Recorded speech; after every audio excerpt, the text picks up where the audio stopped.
مسائل فقہ کے درس کے اندر سب سے پہلے ابن ماجہ شریف کی حدیث کا مفہوم سماعت فرمائیں۔ امام محمد بن ماجہ رحمۃ اللہ علیہ حضرت انس بن مالک رضی اللہ تعالی عنہ سے روایت نقل فرماتے ہیں کہ تاجدار مدینہ سرور قلب و سینہ صلی اللہ علیہ وسلم نے ارشاد فرمایا، نماز مرد در خانہ خود ثواب یک نماز دارد۔ حدیث پاک کا فارسی کے اندر ترجمہ ہے کہ گھر کے اندر نماز پڑھنا ایک نماز کا ثواب ہے، یعنی گھر میں نماز پڑھنے کا ثواب ایک نماز کے برابر ہے۔ در مسجد قبیلہ ثواب 25 نماز، محلے کی مسجد میں نماز ادا کرنا 25 نمازوں کے برابر ثواب ہے۔ سبحان اللہ۔ اور روایت میں 27 کا ذکر بھی ہے، جتنا اخلاص زیادہ تو 27 کا۔ اور نماز او در مسجد جمعہ ثواب 500 نماز، اور جہاں نماز جمعہ بھی ہوتی ہو، جس طرح ہماری یہ جامع مسجد رشیدیہ اور ہمارے شہر بہاولپور کی اور جو جامع مساجد ہیں، تو یہاں ایک کا نماز کا ثواب 500 نمازوں کے برابر ہوتا ہے۔ سبحان اللہ، یہ سعادت مندی ہے۔ اور نماز در مسجد اقصی ثواب 1000 نماز، مسجد اقصی شریف کے اندر جہاں اللہ کے پیارے محبوب صلی اللہ علیہ وسلم نے شب معراج تمام انبیاء و مرسلین علیہ السلام کو نماز پڑھائی۔ ابھی نماز فرض نہیں ہوتی تو اللہ کے محبوب آپ نے نماز پڑھائی 2 رکعت نماز۔ مدارج النبوت کے اندر شیخ عبدالحق محدث دہلوی لکھتے ہیں، پہلی رکعت میں آپ نے سورہ فاتحہ کے بعد سورۃ الکافرون کی تلاوت فرمائی، اور دوسری رکعت میں فاتحہ کے بعد سورۃ اخلاص کی تلاوت فرمائی۔ ابھی نماز فرض نہیں ہوئی تھی، لیکن انبیاء علیہ السلام کو نماز پڑھا کے آپ اوپر تھے۔ تو پیارے محبوب کے غلاموں، مسجد اقصی شریف میں ایک نماز نصیب ہو تو 1000 نماز کے برابر سے۔ اچھا، نماز او در مسجد من یعنی مسجد مدینہ، مسجد نبوی ثواب 50,000 نماز۔ اللہ کے محبوب فرماتے ہیں، میری مسجد یعنی مسجد نبوی شریف کے اندر ایک نماز پڑھے گا میرا غلام، میری امت میں سے مرد ہو عورت ہو، ثواب 50,000 نمازوں کا۔ و نماز در مسجد حرام ثواب 100,000 نماز، اور مسجد حرام کعبۃ اللہ شریف وہاں ایک نماز کا ثواب 1,00,000 کے برابر ہے۔ اب ذہن میں ذرا سوچیں، جو ہماری جامع مسجد رشیدیہ، یہ زمین جو ہے اس کا مالک کون؟ اللہ۔ گھر کے اندر جو نماز پڑھے اس زمین کا مالک کون؟ اللہ۔ مسجد اقصی اس کا مالک کون؟ اللہ۔ مسجد نبوی شریف ہو اور خانہ کعبہ ہو، یہ ساری زمین مسجدیں برابر، جس طرح یہ برابر نہیں، بنانے والی تو ایک ذات ہے، تو ایسے انبیاء علیہ السلام کی عظمت اور مقام بھی سب کے برابر، اور ایسے ہی حضور علیہ السلام کے امتی سارے برابر نہیں ہیں۔ کچھ ایسے ہیں ساری رات عبادت کریں، کچھ ایسے بھی ہیں 2 رکعت نماز پڑھ لیں تو دوسروں کی 1,00,000 رکعتوں پر بھاری ہوتی ہے۔ اتنا ان میں اخلاص ہوتا ہے جب اندر کی اصلاح ہو جاتی ہے۔ تو اللہ تعالیٰ کی بارگاہ میں دعا ہے کہ اللہ تبارک و تعالیٰ ہمیں نماز پنجگانہ با جماعت نصیب فرمائے۔ کہہ دیجیے آمین۔ تو کئی دنوں سے ہمارا یہ درس چل رہا ہے نماز ظہر کے بعد، کہ کون سے وہ جملے ہیں جن کی وجہ سے انسان کا ایمان ختم ہو جاتا ہے۔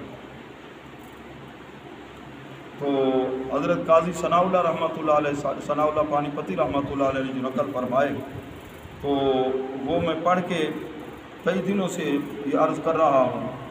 پیارے محبوب کے پیارے غلاموں،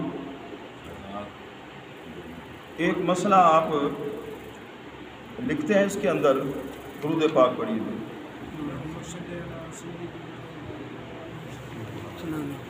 اللہ اکبر،